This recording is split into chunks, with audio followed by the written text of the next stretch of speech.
পবিত্ৰ শ্ৰীমদ ভাগৱত গীতা, পবিত্ৰ 4 বেদ, পবিত্ৰ কুৰাণ শ্বৰীফ, পবিত্ৰ বাইবেল, পবিত্ৰ গুৰু গ্ৰন্থ চাহেব, পবিত্ৰ কবীৰ চাহেবৰ বাণীত লুকাই থকা গূঢ় ৰহস্য অৰ্থাৎ তত্ত্বক জানিবৰ কাৰণে অৱশ্যেই শুনক জগতগুৰু তত্ত্বদৰ্শী সন্ত ৰামপাল দেৱ মহাৰাজৰ অমৃত বচন।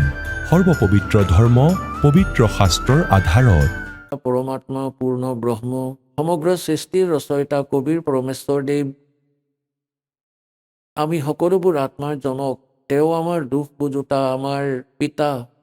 আধ্যাত্মিক মাৰ্গৰ সৈতে অপৰিচিত হোৱাৰ বাবে আমি আমাৰ পিতা কোন চিনি পোৱা নাছিলোঁ, যাৰ পৰিণামস্বৰূপে আমি সাধনা কৰি থকাৰ স্বত্তেও এই কালৰ জালৰ পৰা আমি ওলাব পৰা নাই।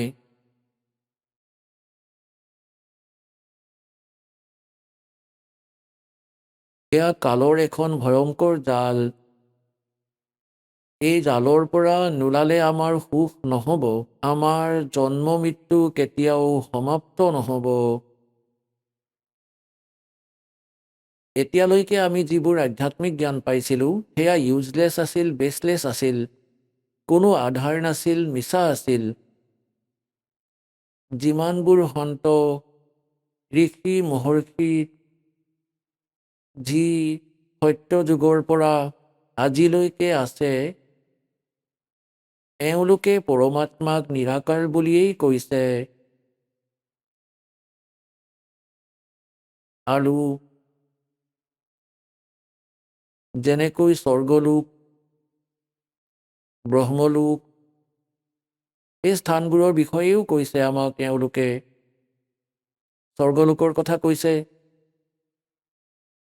আৰু তাৰ এনেকুৱা ব্যৱস্থাৰ কথাও কৈছে যে তালৈ যিমানবোৰ প্ৰাণী যায়, স্বৰ্গত নিজৰ পুণ্য সমাপ্ত হোৱাৰ পিছত অন্য যোনিক প্ৰাপ্ত কৰে, আন প্ৰাণীৰ শৰীৰত সিহঁতে প্ৰৱেশ কৰে। এই ক্ৰম অসংখ্য যুগৰ পৰা চলি আহিছে। এতিয়া কিছু সময়ৰ পৰা 100-150 বছৰৰ পৰা এই কালে আৰু এখন জাল পাতিছে যে যিসকল সৎলোকৰ মহিমা কোৱাসকল আছে, কিছুমান পন্থ সৃষ্টি হৈছে, যাৰ মাজৰ ৰাধাস্বামী যি পন্থ আগ্ৰাৰ পৰা আৰম্ভ হৈছে এয়া সকলোতকৈ পুৰণি হয়। ই এতিয়া চন 1861 ওচৰে পাজৰে আৰম্ভ হৈছে। এতিয়া ইয়াৰ পৰাই আৰু বহুত পন্থ ওলাইছে, যেনেকৈ জয়গুৰু পন্থ মথুৰাত, সচ্চা 14 শীৰ্ষাৰ ভিতৰত স্থান পাতি লৈছে, আৰু ব্যাসৰ ভিতৰতো তাৰ পৰা বহুত পন্থ ওলাইছে, যেনেকৈ দিনৌদৰ ভিতৰৰ এখন বিভানী জিলাত আৰু বহুত স্থানত, যেনে ঠাকুৰদেৱ, তেওঁ সেই ৰাধাস্বামী পন্থৰ পৰা ওলাই অহা এটা বেলেগকৈ নিজৰ পন্থ চলাই আছে। কৃপালদেৱ, এওঁলোক সকলোৱে পৰমাত্মাক নিৰাকাৰ বুলি কয়, সত্যলোকক সত্যপুৰুষ বুলি কয়, নিৰাকাৰ বুলি কয়। এওঁলোকৰ জ্ঞানৰ কোনো আদি অন্তই নাই, দাসে কৈছে আপোনালোকক আগতে। গতিকে কোৱাৰ তাৎপৰ্য এয়াই যে আমি যথাৰ্থ আধ্যাত্মিক মাৰ্গৰ সৈতে অপৰিচিত হৈ থাকিলোঁ, যাৰ বাবে জন্ম আৰু মৃত্যুৰ এই দীৰ্ঘ ৰোগত আমি বন্দী হৈ আছোঁ। আমি সাধনাও কৰি থাকিলোঁ, কিন্তু দুখ তেনেকৈয়ে থাকি গ'ল। ইয়াৰ কাৰণ এইটো আছিল যে আমি যি ভগৱানক, যি দেৱতাসকলক পূৰ্ণ পৰমাত্মা বুলি মানি পূজা কৰিছিলোঁ, তেওঁলোক পূৰ্ণ নাছিল। পৰমাত্মাৰ গুণত লিখা আছে যে পৰমাত্মা মানুহৰ সকলো দুখৰ নিবাৰণ কৰি দিয়ে, আৰু সেই আধাৰতেই সাধনা কৰিছিলোঁ। সেইবাবেই ভক্তি কৰিছিলোঁ, যাতে অহা সময়ত জীৱনত আমাৰ পৰিয়াল যাতে সুখত থাকক, আমিও সুখত থাকোঁ, আমাৰ ওপৰত যাতে কোনো আপদ নাহক, সেইবাবেই আমি সাধনা কৰিছিলোঁ। ধন লাভকো উদ্দেশ্য বনাইছিলোঁ আৰু পৰমাত্মাৰ সাধনা আমি কৰি আছিলোঁ। কিন্তু সেই সাধনাই কৰোঁতে কৰোঁতে কিবাটো ভাল পোষ্ট প্ৰাপ্ত কৰোঁ, কিছুমান বহুত ধনী হৈ যায়, কিছুমানে ভাল সন্তানো পায়। সেই সাধনাই কৰাৰ বাবেই আন কিছুমানৰ সৰ্বনাশো হয়। ইয়াৰ কাৰণ এইটো আছিল যে যিসকল ভগৱানক আমি ভগৱান বুলি মানি পূজা কৰিছিলোঁ, যি দেৱতাক, তেওঁলোকৰ পৰা একো লাভ পোৱা নাছিলোঁ। সেয়া কেৱল পূৰ্ব সংস্কাৰৰ ফলহে আছিলে, যি ফলি আছিলে। যিসকল পূৰ্বজন্মৰ পুণ্যকৰ্মী প্ৰাণী, তেওঁলোকৰ প্ৰাৰব্ধত, তেওঁলোকৰ ভাগ্যত যি লিখা আছে, তেওঁলোকে সেয়া পাই তেওঁলোকে ভক্তি সাধনা কৰক বা নকৰক। গতিকে তেওঁলোকে, যিসকলে সেই সাধনা কৰি বহুত ধনীও হৈ যায়, সন্তানো ভাল হয় আৰু সংসাৰৰ ভিতৰত তেওঁলোকক সুখী যেনো লাগে, সেয়া তেওঁলোকৰ পূৰ্বজন্মৰ পুণ্যহে আছিল। সেই আধাৰতে তেওঁলোকে যি প্ৰাপ্ত কৰিলে, তাৰ ভক্তিৰ সৈতে কোনো লিংক নাই। কাৰণ সেই সাধনাকে কৰি কৰি তেওঁলোকৰ বংশৰে, তেওঁলোকৰ পৰিয়ালৰে সদস্যও সেই সাধনাই কৰে। তাৰপিছতো তেওঁলোকৰ ইমান হানি হয় যে ভাবিবই নোৱাৰি, কাৰণ তেওঁলোকৰ পুণ্য নাছিলে। গতিকে এই জ্ঞান দিবলৈ পৰমাত্মা স্বয়ং আহে যে তোমালোকে যি দেৱতাক, যি প্ৰভুৰ পূজা কৰি আছা, তোমালোকে সেই লাভ নোপোৱা যি শ্ৰীমদ ভাগৱত গীতা অধ্যায় নম্বৰ 18 শ্লোক নম্বৰ 62 বৰ্ণিত আছে, যি গীতাৰ অধ্যায় নম্বৰ 15 শ্লোক নম্বৰ 4 বৰ্ণিত আছে। তাত কৈছে যে হে অৰ্জুন, তুমি সৰ্বভাৱেৰে সেই পৰমেশ্বৰৰ শৰণলৈ যোৱা, সেই পৰমেশ্বৰৰ কৃপাতেই তুমি পৰম শান্তি আৰু সনাতন পৰমধাম প্ৰাপ্ত কৰিবা। গতিকে ইয়ালৈ পৰমাত্মা স্বয়ং আহি 600 বছৰ আগতে এই জ্ঞান দি গৈছিলে। পৰমাত্মাই কৈছিলে, কবিৰ দেৱে, तीन देव की जो करते भक्ति, उनकी कदे ना होवे मुक्ति। गुण तीनों की भक्ति में ये भूल पड़ो संसारे, कहें कबीर निज नाम बिना कैसे उतरो पारे। तीन देव की जो करते भक्ति, उनकी कभू न होवे मुक्ति। সেই তিনিজন দেৱতা কোন কোন? শ্ৰী ব্ৰহ্মাদেৱ ৰজগুণ, শ্ৰী বিষ্ণুদেৱ শতগুণ আৰু শ্ৰী শংকৰদেৱ তমোগুণ। গতিকে পৰমাত্মাই 600 বছৰ আগতেই কৈছিলে, গুণ तीनों की भक्ति में ये भूल पड़ो संसारे, कहें कबीर निज नाम बिना कैसे उतरो पारे। तीन देव की जो करते भक्ति, उनकी कदे ना होवे मुक्ति। পুণ্যাত্মাসকল আজিৰ পৰা প্ৰায় 600-550 বছৰ আগতে আৰু জনসমাগমৰ মাজত সৎসংগত প্ৰবচনত এইটো কোৱাটো যে তিনিওজন দেৱতা ব্ৰহ্মা বিষ্ণু মহেশ্বৰৰ যি পূজা কৰে, তেওঁলোকে কোনো মুক্তি প্ৰাপ্ত কৰিব নোৱাৰে, তেওঁলোকৰ কোনো গতি হ'ব নোৱাৰে। গতিকে পুণ্যাত্মাসকল, এইটো বহুত কঠিন কাৰ্য আছিলে আৰু পৰমাত্মাই এয়া 600 বছৰ আগতেই কৈছিলে, এই জ্ঞান দিছিলে। যি কাৰণে পৰমাত্মাৰ বহুত বিৰোধিতা হৈছিলে। কবিৰ পৰমেশ্বৰৰ তেওঁক বহুত অপমানিত কৰা হৈছিলে, তেওঁক হত্যা কৰাৰো বহুবাৰ চেষ্টা কৰা হৈছিলে, কিন্তু তেওঁ সমৰ্থবান আছিল।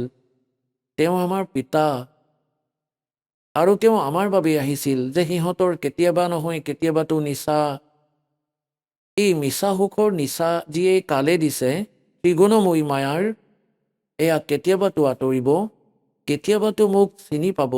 গতিকে নিজৰ পৰিচয় এৰি গুচি গৈছিলে ভগৱান ৬০০ বছৰ আগতে। চন ১৩৯৮ পৰা চন ১৫১৮লৈকে ১২০ বছৰ এজন জনসাধাৰণৰ ভূমিকা কৰিছিলে। এজন চিম্পল শিপিনী তাঁতী হৈ আছিলে ভগৱান। আৰু সেই বাৰাণসীৰ জুপুৰিৰ পৰা অসংখ্য ব্ৰহ্মাণ্ডৰ সঞ্চালনো কৰি আছিলে।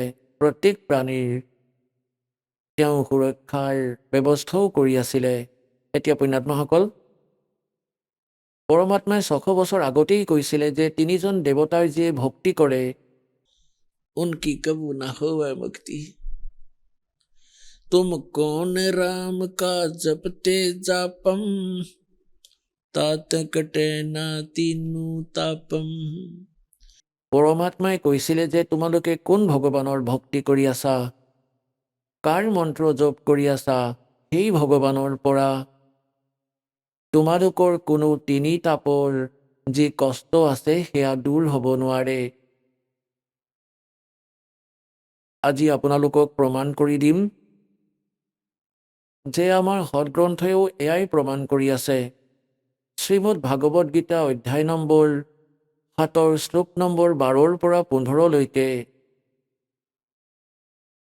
এইটো স্পষ্ট কৰিছে যে তিনিওজন দেৱতা শ্ৰী ব্ৰহ্মাদেৱ ৰজগুণ, শ্ৰী বিষ্ণুদেৱ শতগুণ আৰু শ্ৰী শংকৰ তমগুণৰ যিয়ে সাধনা কৰে তেওঁলোকে কোনো লাভ নাপায়।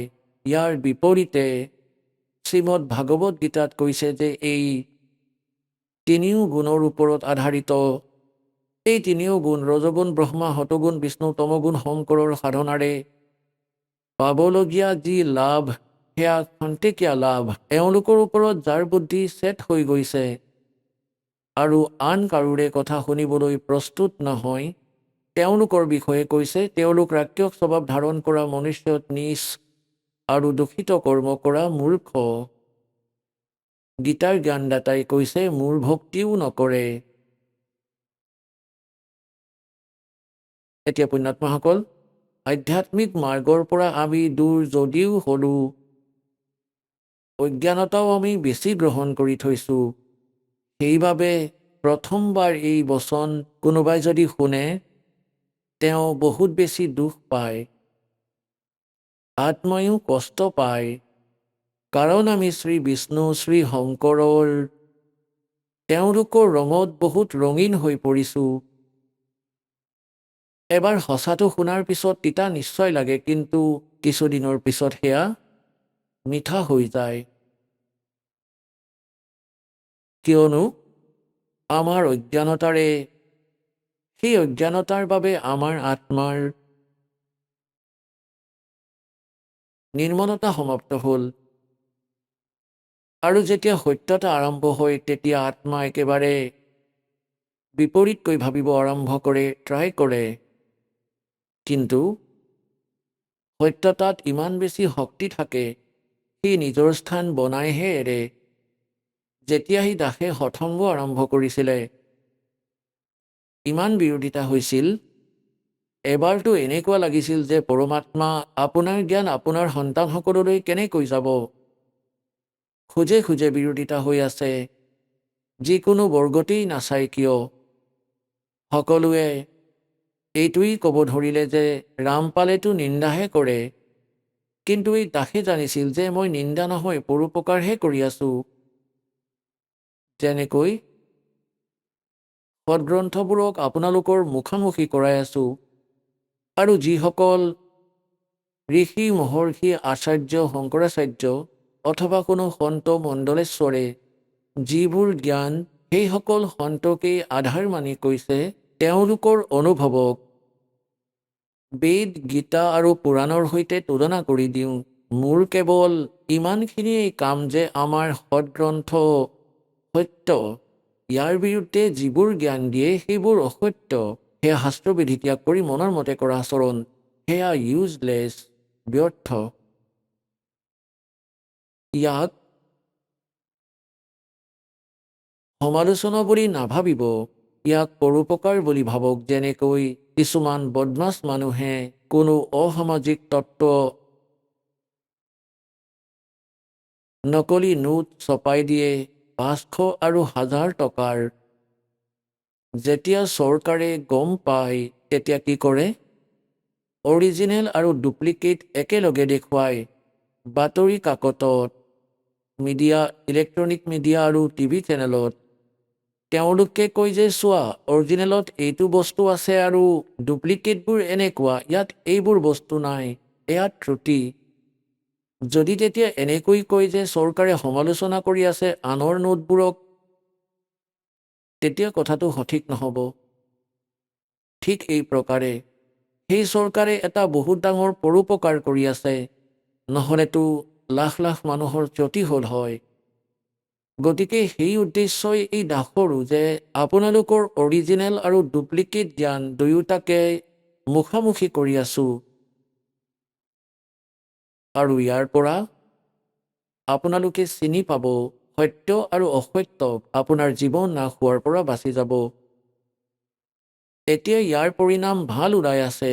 আপোনালোকক দেখুৱাম শ্ৰীমদ ভাগৱত গীতা। এইখন এখন অমূল্য গ্ৰন্থ। ইয়াত 4খন বেদৰ ইয়াৰ ভিতৰত সাৰাংশ আছে, আৰু ইয়াৰ ভিতৰত বহুত ছিষ্টেমেটিকেলি জ্ঞান দিয়া হৈছে, একাদিক্ৰমে জ্ঞান দিয়া হৈছে। কিন্তু আমাৰ ধৰ্মগুৰুসকলে আমাৰ আধ্যাত্মিক মাৰ্গৰ এই গ্ৰন্থবোৰক, আধ্যাত্মিক গ্ৰন্থবোৰক, সৎগ্ৰন্থবোৰক বুজি নাপালে, যি কাৰণে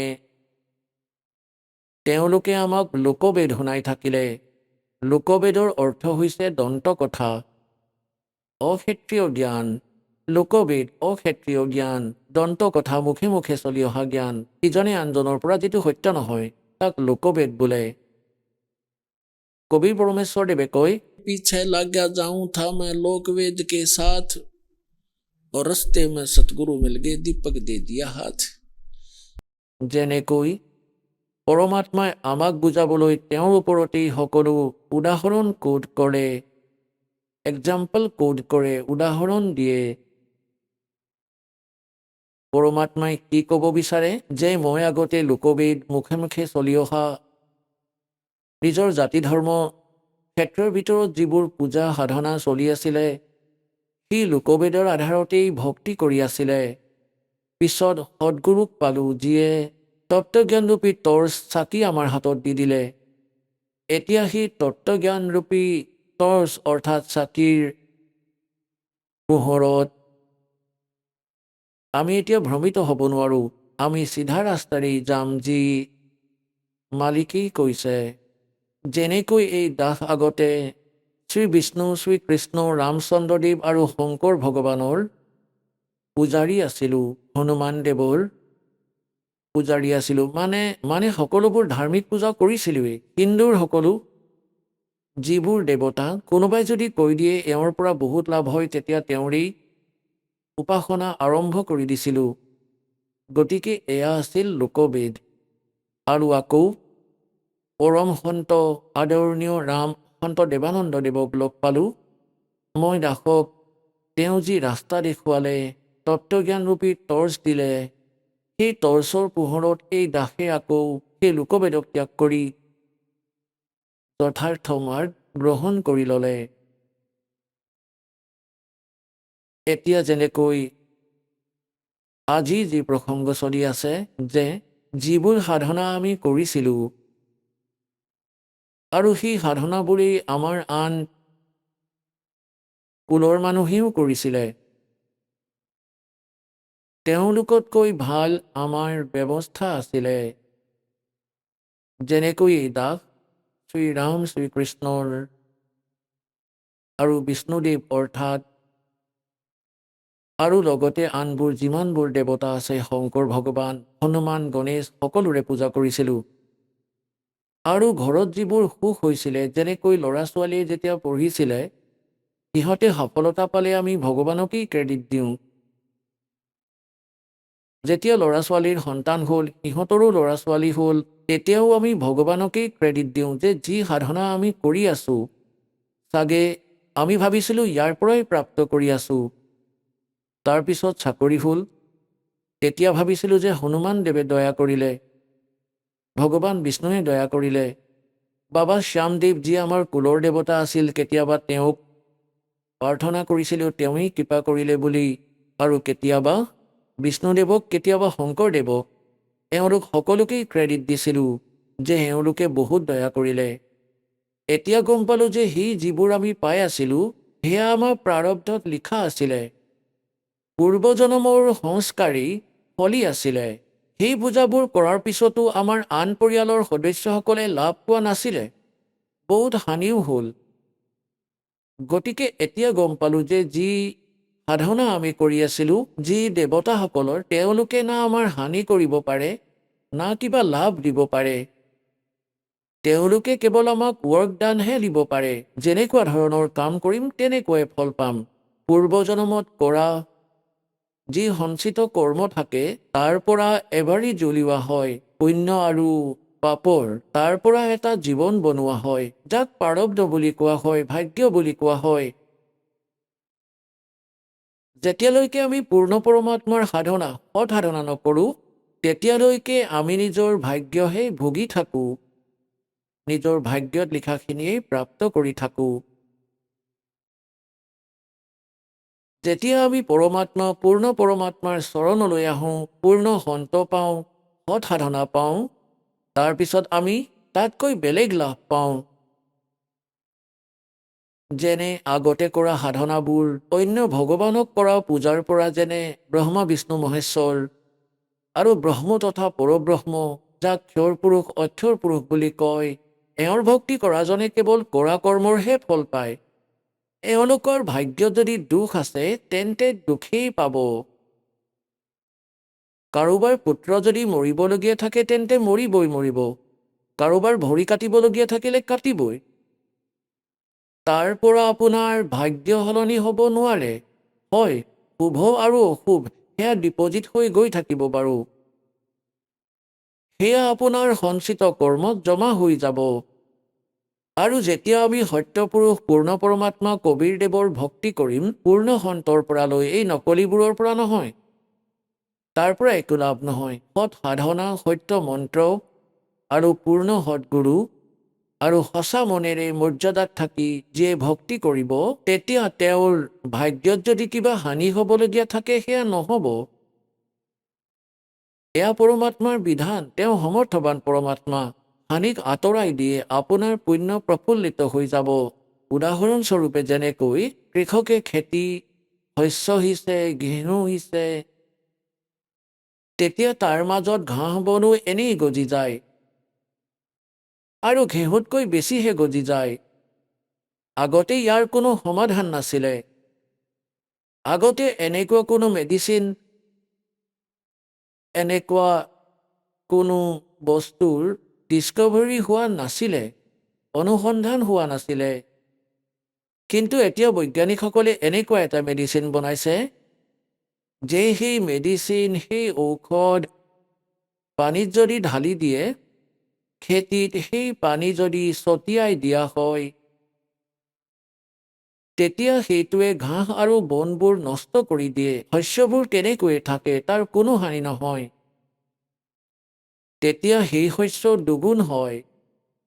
এই প্ৰকাৰে পৰমাত্মাই এতিয়া এই দয়া কৰিছে, তেওঁৰ যিবোৰ নিয়ম আছে, সেই ৰহস্যময় গূঢ় মন্ত্ৰ, সেই গুপ্ত মন্ত্ৰ পৰমাত্মাই ইয়াত সাৰ্বজনীন কৰিছে, যাৰ জপ কৰিলে আমাৰ ঘাঁহ বনৰূপী পাপ নষ্ট হৈ যাব, আমাৰ পুণ্যহে থাকি যাব। গতিকে সেই মেডিচিন এই দাসৰ লগত আছে, এই বিশ্বত আন কাৰো লগত নাই।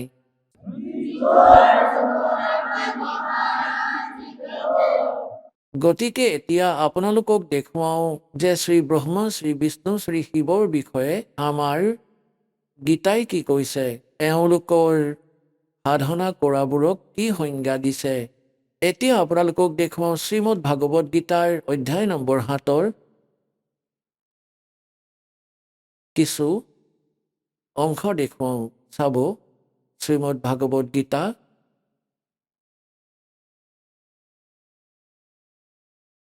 জয়দয়াল গোবিন্দকাই ইয়াৰ অনুবাদক হয়। গীতা প্ৰেছ গোৰখপুৰৰ পৰা এইখন প্ৰকাশিত। আমি ইয়াৰ ৭ম অধ্যায়টো লওঁ। এয়া হৈছে ৭ম অধ্যায়, ৭ নম্বৰ অধ্যায় শ্ৰীমদ ভাগৱত গীতাৰ। ইয়াৰ প্ৰথম মন্ত্ৰত কি কৈছে যে, হে পাৰ্থ, অনন্য প্ৰেমৰ পৰা মোলৈ আসক্ত চিত্ত তথা অনন্য ভাৱেৰে মোৰ পৰায়ণ হৈ যোগত লাগি থকা তুমি যি প্ৰকাৰে সম্পূৰ্ণ বিভূতি বল ঐশ্বৰ্য আদি গুণেৰে যুক্ত সকলোৰে আত্মৰূপ, এইটো আচলতে সমগ্ৰ হয়। সমগ্ৰ মানে সকলো। সকলো প্ৰকাৰে মোক সঞ্চয় ৰহিত বুলি জানিব, তেওঁক শুনা। এতিয়া কি কৈছে? দ্বিতীয়টো মন্ত্ৰত কৈছে ৭ম অধ্যায়ৰ, মই তোমাৰ বাবে এই বিজ্ঞান সহিত তত্ত্বজ্ঞানক সম্পূৰ্ণতা বুলি ক'ম, যাক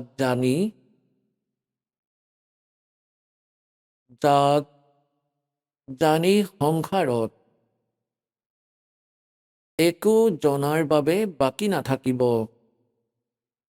এতিয়া গীতাৰ জ্ঞানদাতাই কৈ আছে যে, অৰ্জুন, মই তোমাক এতিয়া এনেকুৱা জ্ঞান ক'বলৈ গৈ আছো, ইয়াক জনাৰ পিছত সংসাৰত আৰু কোনো কথা জানিবলৈ বাকী নাথাকিব। এতিয়া পুণ্যাত্মাসকল চাব, আৰু এই পবিত্ৰ গীতাক আমি শিৰোধাৰ্য বুলি মানিছিলোঁ, পঢ়িছিলোঁ, ডেইলি পাঠো কৰিছিলোঁ। কিন্তু কোৱা হয়, गुरु बिन काहु न पाया ज्ञान, जो थो था भुज छड़े मूड किसान।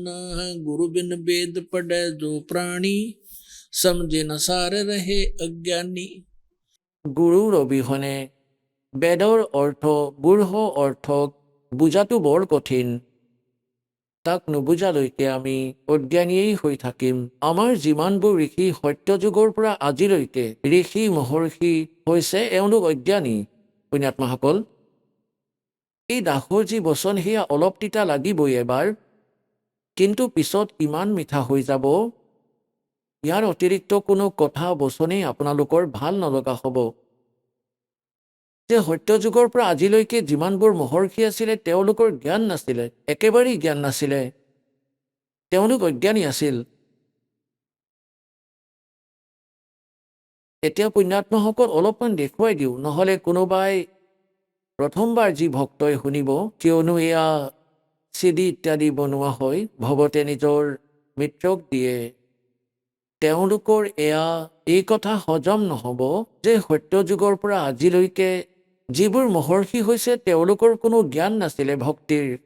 এওঁলোকৰ বাদেই ব্ৰহ্মা বিষ্ণু মহেশ্বৰৰো জ্ঞান নাছিল। গতিকে এই দাসৰ যিবোৰ বচন, আজিতো সভ্য সমাজ শিক্ষিত হৈছে, সেইকাৰণে এই কথাবোৰ স্বীকাৰ কৰিছে। এই বচন ৬০০ বছৰ আগতে কৈছিলে পৰমাত্মা কবীৰদেৱে। সেই সময়ততো মানুহৰ একেবাৰে জ্ঞান নাছিল, ভ্ৰমিত আছিল, কিন্তু কথাবোৰ সকলো সঁচা, একেবাৰে কমপ্লিট সত্য।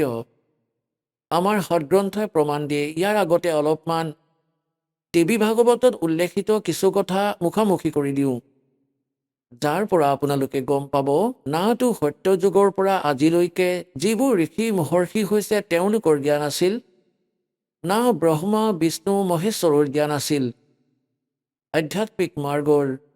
তেন্তে আন কাৰনো হ'ব? কেৱল পৰমাত্মাই স্বয়ং আহে, নিজৰ দ্বাৰা ৰচিত সৃষ্টিক যথাৰ্থ ৰূপত তেওঁৱেই কয়, আৰু যথাৰ্থ ভক্তি মাৰ্গ আৰু পূৰ্ণ পৰমাত্মাটো তেওঁ হয়েই। তেওঁ স্বয়ঙেই যথাৰ্থ ভক্তি মাৰ্গৰ কথা কয়, যথাৰ্থ তত্ত্বজ্ঞান তেওঁৱেই দিয়ে। এতিয়া চাব, শ্ৰীমদ দেৱী ভাগৱত সচিত্ৰ মোতা টাইপ, গীতা প্ৰেছ গোৰখপুৰৰ পৰা প্ৰকাশিত। ইয়াৰ কোন হয় সম্পাদক, কোন হয় ইয়াৰ চাব, হনুমান প্ৰসাদ পোদাৰ, শ্ৰীমান লাল গোস্বামী, আৰু এয়া প্ৰকাশক হয় ইয়াৰ ইয়াৰ 414 নম্বৰ পৃষ্ঠালৈ লৈ যাওঁ আপোনাক।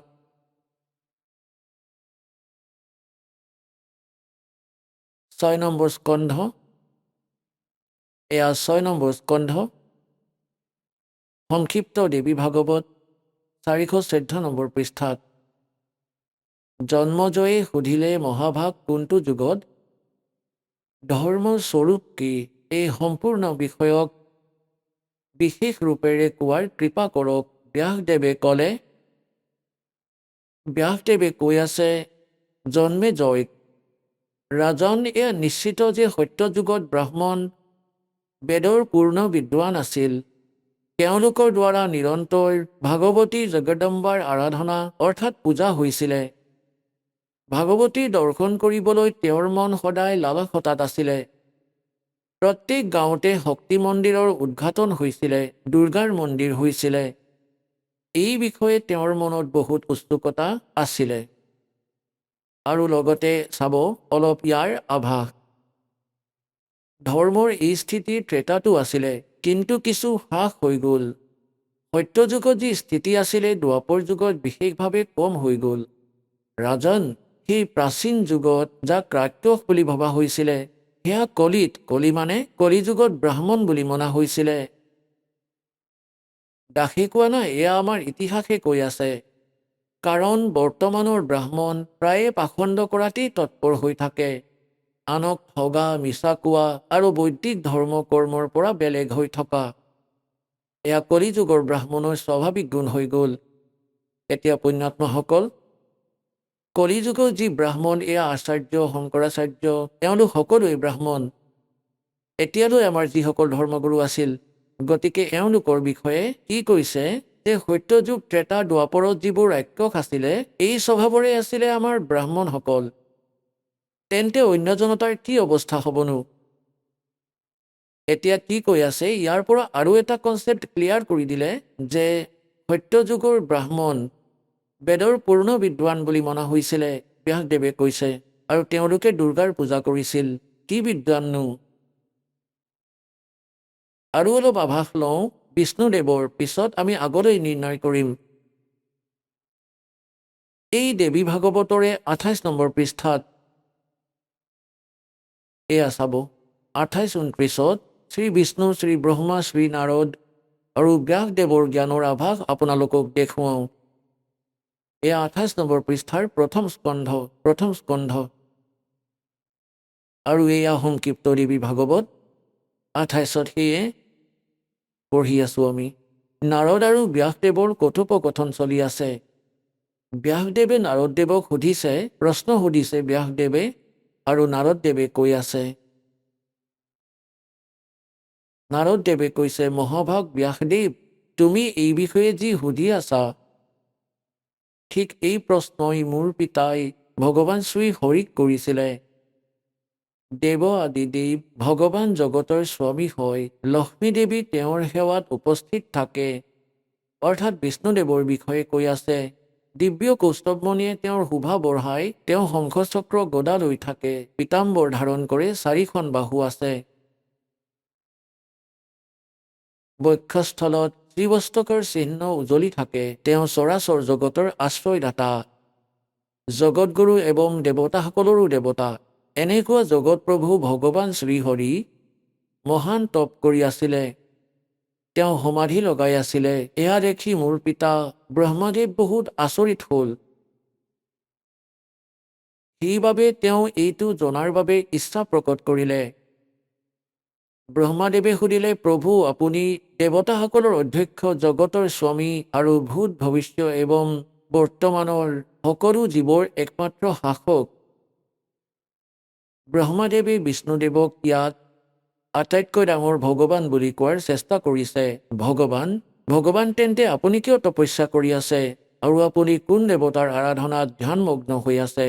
মই অসীম আচৰিত এই কাৰণেই হৈ আছোঁ যে আপুনি দেৱেশ্বৰ এবং সমগ্ৰ সংসাৰৰ শাসক হৈও সমাধি লগাই বহি আছে।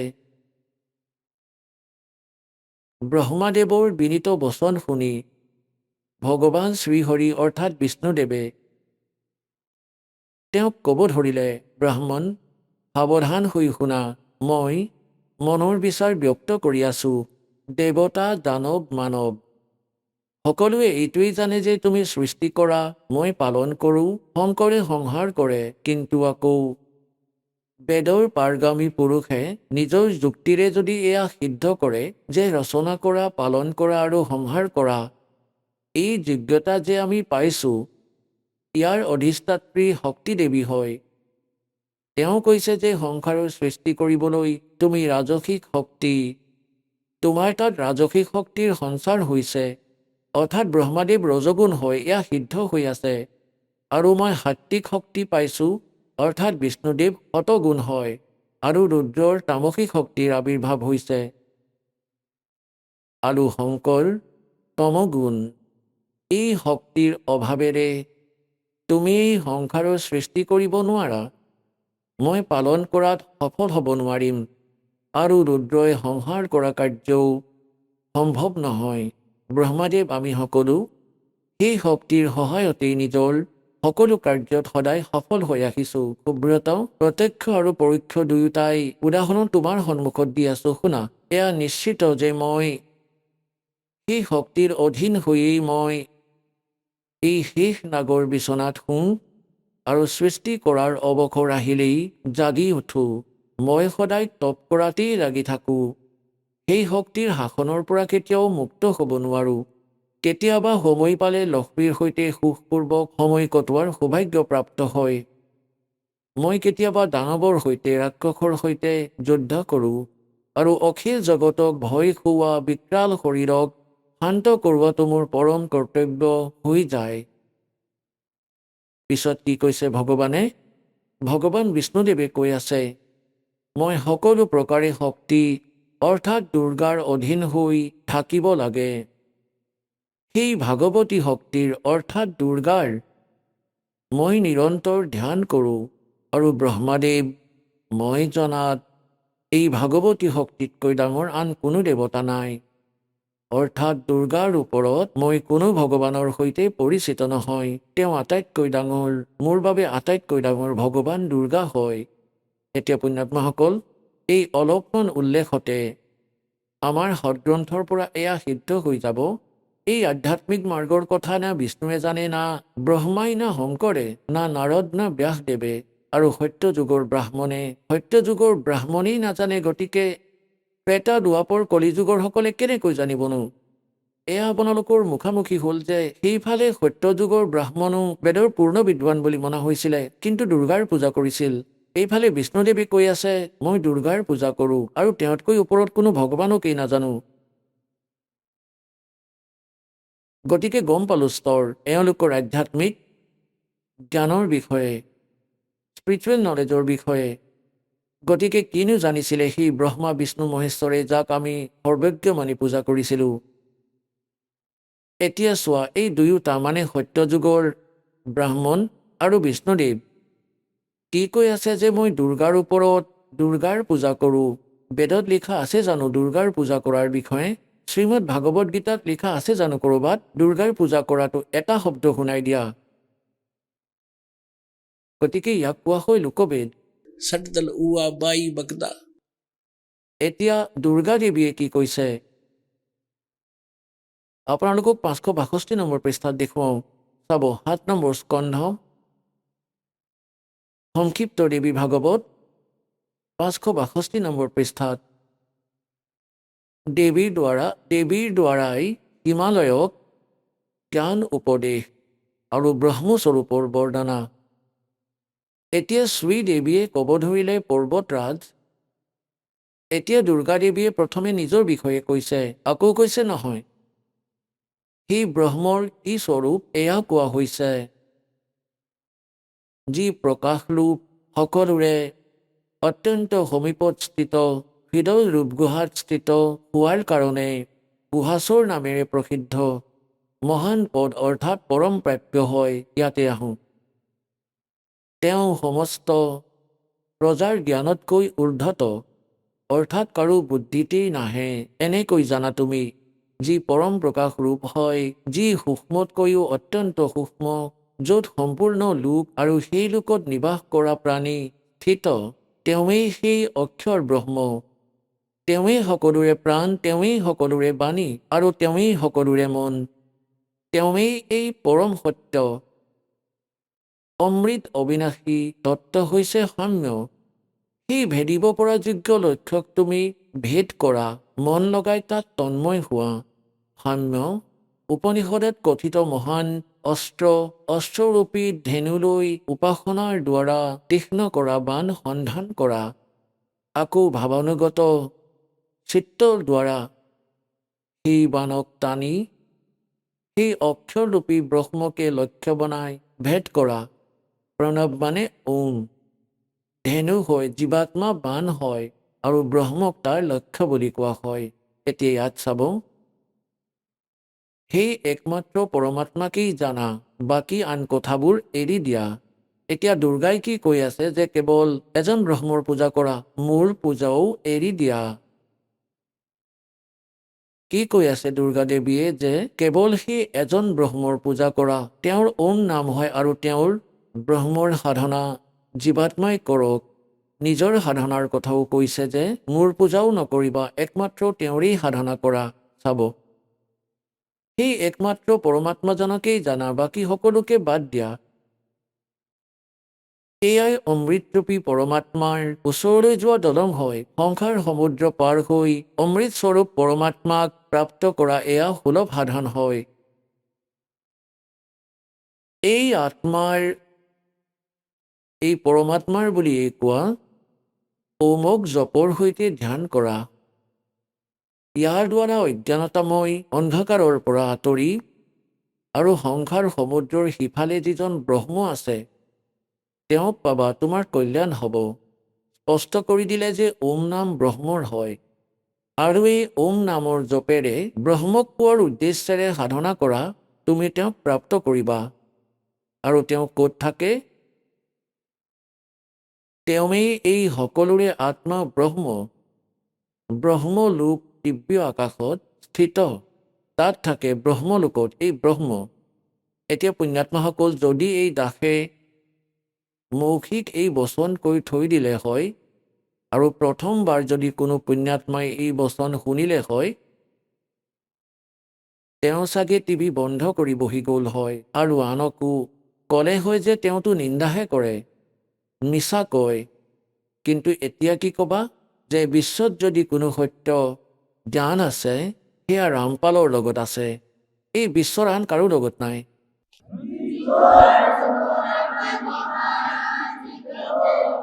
এতিয়া আমি আহোঁ শ্ৰীমদ ভাগৱত গীতা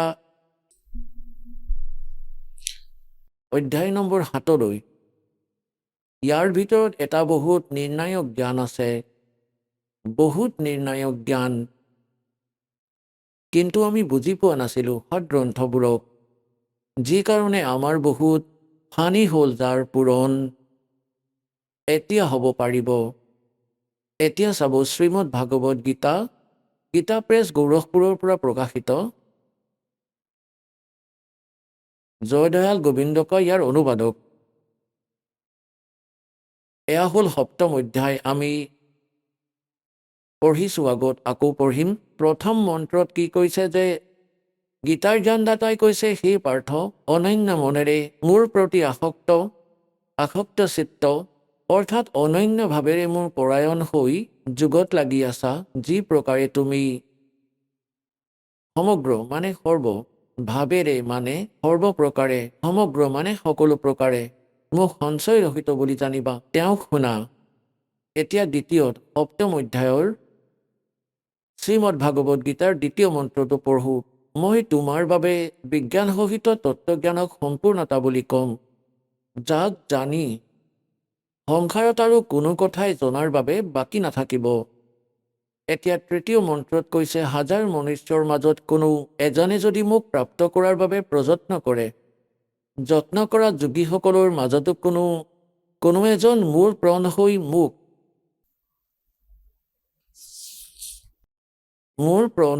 মোক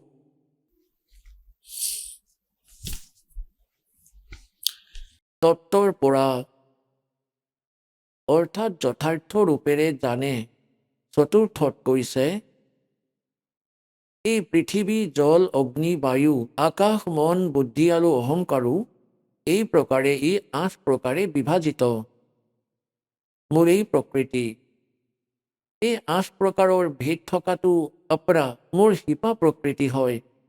আৰু সেই মহাবাহু ইয়াতকৈ বেলেগ, যাৰ দ্বাৰা এই সম্পূৰ্ণ জগত ধাৰণ কৰা হয়, মূল জীৱ ৰূপা প্ৰাম অৰ্থাৎ চেতনাময় প্ৰকৃতি বুলি জানিবা। এতিয়া পুণ্যাত্মাসকল ইয়াত সিদ্ধ হৈ গ'ল যে 2টা প্ৰকৃতিৰ কথা কৈ আছে। এটাটো কৈছে যে এই পৃথিৱী, জল, বায়ু, আকাশ, মন, বুদ্ধি আৰু অহংকাৰ এই 8টাৰ যোগেৰে এয়া হয় শিপা প্ৰকৃতি। আৰু দ্বিতীয়, এই চেতনাময় প্ৰকৃতি দুৰ্গা হয়, অষ্টংগী হয়। এয়া ইয়াত কোড ৱৰ্ডত আছে, কিয়নো শ্ৰীমদ ভাগৱত গীতা বেদৰ সাৰাংশ 4খন বেদ ইমান শকত হয়। আৰু তাৰ পৰা এই সৰু কিতাপ 18 অধ্যায়ৰ বনাইছে, য'ত মুঠ 700টা মন্ত্ৰ আছে। গতিকে কোড ৱৰ্ড বেছি আছে। আৰু কোড ৱৰ্ডবোৰ শিক্ষকসকলেহে বুজি পায়। আমাৰ আধ্যাত্মিক গুৰুসকল টিচাৰ নাছিলে, তেওঁলোকৰ ইয়াৰ গুৰুহৰ ৰহস্যৰ জ্ঞান নাছিলে। এতিয়া ইয়াত এইটো সিদ্ধ হ'ল যে এটাটো এই শিপা প্ৰকৃতি, এয়া 8টাৰ কথা যে ক'লোঁ, পৃথিৱী, জলবায়ু, অগ্নি, আকাশ, মন, বুদ্ধি আৰু অহংকাৰ। আৰু দ্বিতীয়টো চেতনা, এয়া দুৰ্গা হয়। এতিয়া স্পষ্ট কৰিম আপোনালোকৰ সন্মুখত, দুৰ্গাক প্ৰকৃতি বুলিও কোৱা হয়। এতিয়া আগলৈ কি ক'ব বিচাৰিছে? এতিয়া আমি গীতাৰ অধ্যায় নম্বৰ 7 পঢ়ি আছোঁ। শ্ৰীমদ ভাগৱত গীতাৰ অধ্যায় আমি 7 পঢ়ি আছোঁ। আৰু ইয়াত এই 11 নম্বৰ মন্ত্ৰটো আমি পঢ়িলোঁ। সেই ভৰত শ্ৰেষ্ঠ, মই বলৱানসকলৰ বল মানে আসক্তি আৰু কামনাৰহিত বল সামৰ্থৱান হয়, মই বলৱানসকলৰ বল হয়। আৰু সকলো প্ৰাণী, সকলো ভূততে প্ৰাণীবোৰৰ ধৰ্মৰ অনুকূল, শাস্ত্ৰ অনুকূল কাম মই হয়, ধৰ্ম অবিৰুদ্ধ কাম মই হয়। এতিয়া আমি 12ৰ পৰা ল'ম। ইয়াত কি কৈছে যে আৰু যি সৎগুণৰ পৰা উৎপন্ন হোৱা ভাৱ আছে, যি ৰজগুণ অথবা তমগুণৰ পৰা হোৱা ভাৱ, সেয়া মোৰ পৰাই হ'ব এনেকৈ জানা, কিন্তু বাস্তৱত মই তাত আৰু সিহঁত মোৰ তাত নাই। এতিয়া ইয়াত কি প্ৰসংগ চলি আছে শ্ৰীমদ ভাগৱত গীতাত? গীতাৰ জ্ঞানদাতা কোন হয়? তেওঁ শ্ৰী ব্ৰহ্মা বিষ্ণু মহেশ দেৱৰ পিতা হয়, যিয়ে শ্ৰীমদ ভাগৱত গীতা কৈ আছে শ্ৰীকৃষ্ণত প্ৰৱেশ কৰি। এতিয়া ইয়াত এইটো কনচেপ্ট অলপ ক্লিয়াৰ কৰিব লাগিব যে শ্ৰীমদ ভাগৱত গীতাৰ জ্ঞান কোনে দিলে? কাৰণ শ্ৰীমদ ভাগৱত গীতাক বুজিবলৈ এইটো জনাটো অনিবাৰ্য যে শ্ৰীমদ ভাগৱত গীতাৰ জ্ঞান শ্ৰীকৃষ্ণই কৈ থকা নাই। শ্ৰীকৃষ্ণত প্ৰৱেশ কৰি এয়া ব্ৰহ্মই কৈ আছে, ক্ষৰ পুৰুষে কৈ আছে, এয়া কালে কৈ আছে। ইয়াত অলপ হিণ্ট দিম, কিয়নো তেতিয়াহে আপোনালোকে শ্ৰীমদ ভাগৱত গীতা অলপ সহজেই বুজি পাব। এতিয়া আপোনালোকক দেখুৱাওঁ যে যেতিয়া মহাভাৰতৰ যুদ্ধ সমাপ্ত হ'ল আৰু যুধিষ্ঠিৰে ৰাজসিংহাসন প্ৰাপ্ত কৰিলে, তেতিয়া শ্ৰীকৃষ্ণই ক'লে পাণ্ডৱসকলক যে এতিয়া মই দ্বাৰকালৈ যাব বিচাৰোঁ। তেতিয়া অৰ্জুনে ক'লে যে ভগৱান, আপুনি যুদ্ধৰ সময়ত যেতিয়া মোক জ্ঞান শুনাইছিলে, যাক শ্ৰীমদ ভাগৱত গীতা বুলি কোৱা হয়, সেয়া মই বুদ্ধিৰ দুখৰ বাবে পাহৰি গ'লোঁ। সেই জ্ঞানকে প্ৰভু এজ ইট ইজ শুনাওক, আকৌ শুনাওক, এটা সৎসংগ কৰি যাওক, যাতে আমি আপুনি দিয়া বচনৰ আধাৰত আমি নিজৰ আগলৈ ৰাজত্বও কৰোঁ আৰু জীৱনো সফল কৰোঁ। গতিকে সেই বিষয়ে আপোনালোকক দেখুৱাওঁ। এয়া হৈছে সংক্ষিপ্ত মহাভাৰত 2য় খণ্ড, গীতা প্ৰেছ গৌৰৱপুৰৰ পৰা প্ৰকাশিত। এয়া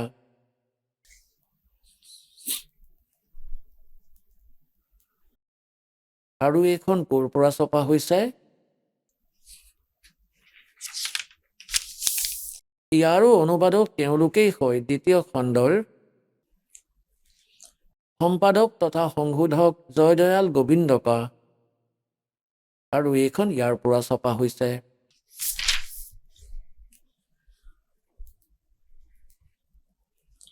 এতিয়া মই আপোনালোকক ইয়াৰ 666 নম্বৰ পৃষ্ঠালৈ লৈ যাওঁ। এয়া হৈছে 666 নম্বৰ পৃষ্ঠা।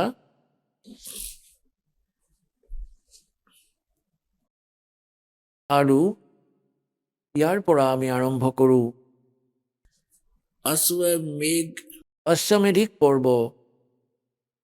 অৰ্জুনে শ্ৰীকৃষ্ণক গীতাৰ বিষয়ে সোধা আৰু কৃষ্ণই অৰ্জুনৰ পৰা সিদ্ধ মহৰ্ষি আৰু কাশ্যপৰ সংবাদ ইয়াত চাব।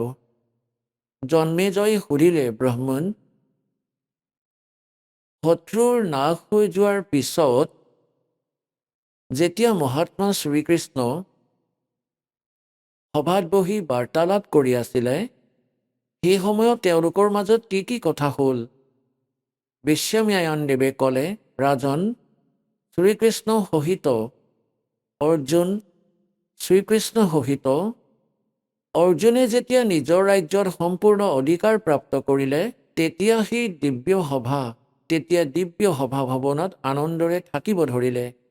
এদিন স্বজনসকলৰ মাজত থকা সেই দুজন মিত্ৰই স্বইচ্ছাৰে ঘূৰি ফুৰি সভা মণ্ডপৰ এনেকুৱা ভাগত গৈ পালে, যি স্বৰ্গৰ সমানেই সুন্দৰ আছিল। পাণ্ডুনন্দন অৰ্জুন শ্ৰীকৃষ্ণৰ লগত থাকি বহুত আনন্দত আছিল। তেওঁ এবাৰ সেই ৰমণীয় সভাৰ ফালে দৃষ্টি দি ভগৱানক এই বচন ক'লে, দৈৱকীনন্দন, যেতিয়া যুদ্ধৰ অৱসৰ উপস্থিত হৈছিল, সেই সময়ত মই আপোনাৰ মহত্বৰ জ্ঞান আৰু ঐশ্বৰিক স্বৰূপৰ দৰ্শন কৰিছিলোঁ। কিন্তু কেশৱ, আপুনি স্নেহবশতঃ প্ৰথমে মোক যি জ্ঞানৰ উপদেশ কৰিছিলে, সেয়া এই সময়ত সকলোবোৰ সময়ৰ বুদ্ধিৰ দুখৰ বাবে পাহৰি গৈছোঁ। সেই বিষয়বোৰ শুনিবলৈ মোৰ মনত বাৰে বাৰে উৎকণ্ঠাৰ সৃষ্টি হয়। এইফালে আপুনি সোনকালেই দ্বাৰকালৈ যাব। গতিকে পুনৰ সেই সকলো বিষয় মোক শুনাই দিয়ক। এতিয়া কোৱাৰ অৰ্থ এইটো যে অৰ্জুনে কৈ আছে কৃষ্ণক যে আপুনি যুদ্ধৰ সময়ত যি মোক আপুনি গীতাৰ জ্ঞান কৈছিলে, মই সেয়া বুদ্ধিৰ দুখৰ বাবে পাহৰি গ'লোঁ। মোক আকৌ সেই জ্ঞান কওক। এতিয়া শ্ৰীকৃষ্ণই কি কৈ আছে চাওক। বৈশ্বম্পায়নদেৱে কৈ আছে যে অৰ্জুনে এনেকৈ কোৱাৰ বাবে বক্তাসকলৰ মাজত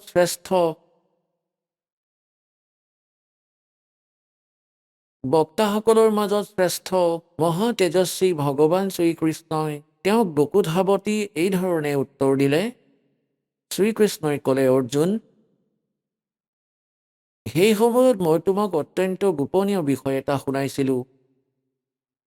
নিজৰ স্বৰূপভূত ধৰ্ম সনাতন পুৰুষোত্তম তত্ত্বৰ পৰিচয় দিছিলোঁ আৰু নিত্য লোকৰো বৰ্ণনা দিছিলোঁ। কিন্তু তুমি নিজৰ অবুজতাৰ কাৰণে সেই উপদেশ মনত নাৰাখিলা।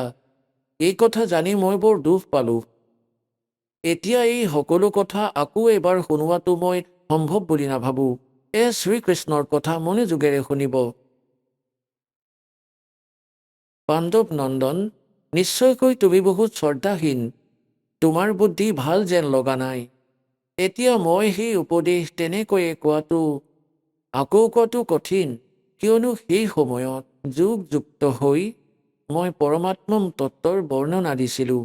পুণ্যাত্মাসকল, এওঁলোকো এক বিচলিত আত্মাই হয়। এতিয়া চোৱা, যেনেকৈ দাসে হঠংগ কৰি আছে, আৰু প্ৰথমবাৰ যদি কোনোবা শ্ৰোতাই এয়া শুনি আছে, আজিৰ হঠংগ কষ্ট কৰি তেওঁ 60% মনত ৰাখিব পাৰিব, কষ্টৰে। তাৰপিছত এসপ্তাহ 10 দিনৰ পিছত, এমাহ 2 মাহ পিছত সি মোক লগ পালে আৰু যদি মোক কয় যে সেই যে হঠংগ আপুনি কৰিছিল আকৌ এবাৰ শুনাওকচোন, মই তৎক্ষণাতেই শুনাই দিম, যদিহে মই চেতন অৱস্থাত কৈ আছোঁ। আৰু যদি মই এনেকৈ কওঁ যে তোমাৰ বুদ্ধি ভাল নহয়, তুমি শ্ৰদ্ধাহীন ব্যক্তি হয়, তুমি সেই সৎসংগ কিয় মনত নাৰাখিলা? আৰু যদি মই কওঁ মোৰতো এতিয়া মনত নাই, কি কথা হ'ল? ইয়াৰ পৰা সিদ্ধ হ'ল যে শ্ৰীকৃষ্ণই কৈ থকা নাছিলে গীতাৰ জ্ঞান। তেওঁৰ ভিতৰত কালে প্ৰৱেশ কৰি কৈ আছিল, এতিয়া তেওঁৰ একো মনত নাই। আকৌ কৈছে মই যুগযুক্ত হৈ সেই জ্ঞান কৈ আছিলোঁ। যুগযুক্তৰ অৰ্থ হ'ল পৰমাত্মাৰ সৈতে কানেক্ট হৈ যোৱা। ইয়াৰ পৰা সিদ্ধ হ'ল যে পৰমাত্মা কোনো আন আছিলে যাৰ সৈতে তেওঁ কানেক্ট হোৱাৰ কথা কৈছে। আৰু যদি যুদ্ধৰ ক্ষেত্ৰত এনেকুৱা ভয়ংকৰ স্থিতিত যুগযুক্ত হ'ব পাৰে, এতিয়াতো পিছ হৈ আছে, শান্তিত আছে, তেন্তে ইয়াত সোনকালে হ'ব লাগিছিলে যুগযুক্ত। এতিয়া কি নহ'ল? বাস্তৱতে এই জ্ঞান শ্ৰীকৃষ্ণই নাজানেই না তেওঁ কৈছে? তেওঁ আগলৈ ইয়াত নিজৰ স্তৰৰ জ্ঞান দিছে।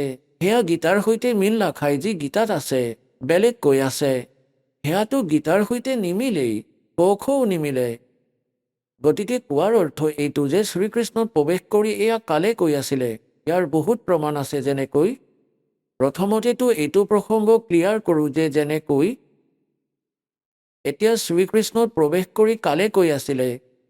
আৰু এই কাল কোন? তেওঁ ব্ৰহ্মা বিষ্ণু মহেশ্বৰৰ পূজনীয় পিতৃ। আৰু গীতাৰ অধ্যায় নম্বৰ 4 শ্লোক নম্বৰ 5 আৰু 9 তেওঁ কি কৈছে? যে অৰ্জুন, তোমাৰ আৰু মোৰ বহুত জন্ম হৈ গৈছে, তুমি নাজানা, কিন্তু মই জানো। মোৰ জন্ম আৰু মৃত্যু অলৌকিক।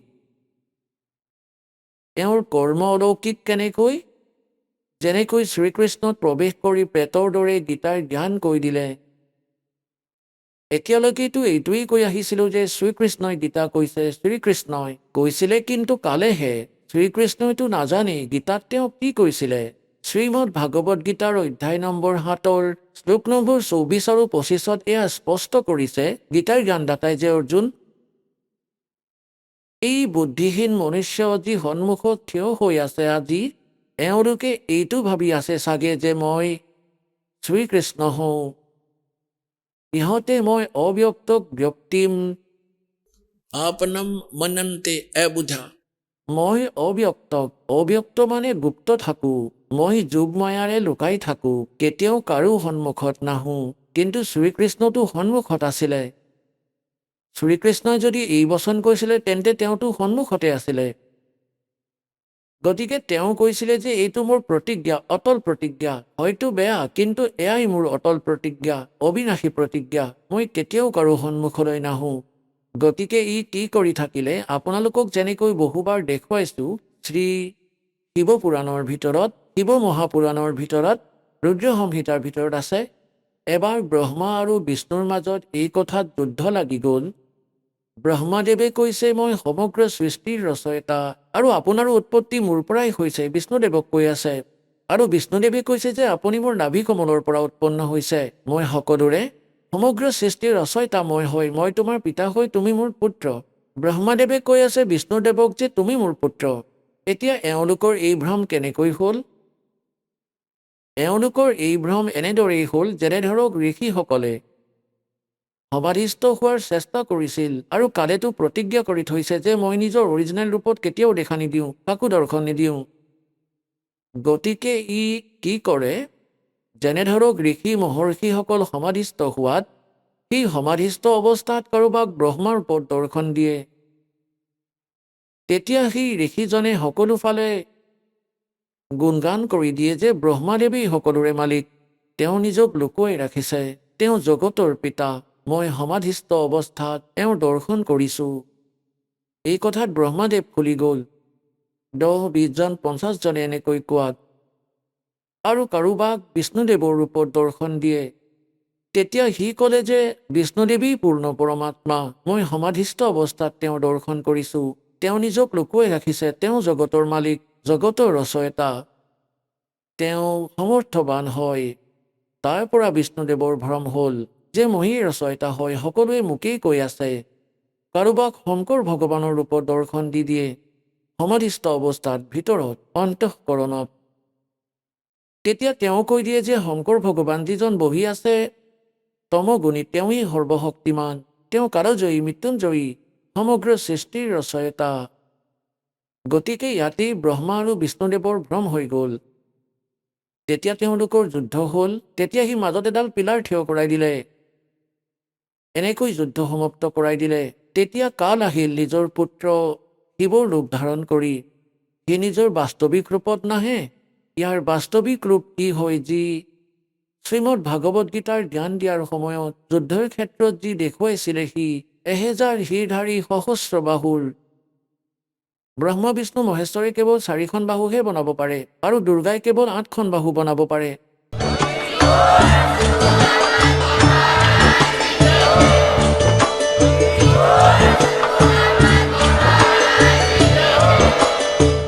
আপুনি শুনি আছিলে জগতগুৰু তত্ত্বদৰ্শী সন্ত ৰামপালদেৱ মহাৰাজৰ মংগল প্ৰবচন।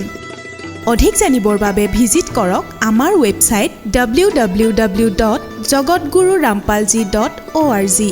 সন্ত ৰামপালদেৱ মহাৰাজৰ শুভ আশীৰ্বাদত সমগ্ৰ বিশ্বতে 500তকৈও অধিক নাম দীক্ষা কেন্দ্ৰ আছে, য'ত সন্ত ৰামপালদেৱ মহাৰাজৰ দ্বাৰা বিনামূলীয়া নাম দীক্ষা দি থকা হৈছে। আপোনাৰ নিকটৱৰ্তী নাম দীক্ষা কেন্দ্ৰৰ ঠিকনা জানিবলৈ সম্পৰ্ক কৰক 8222880541।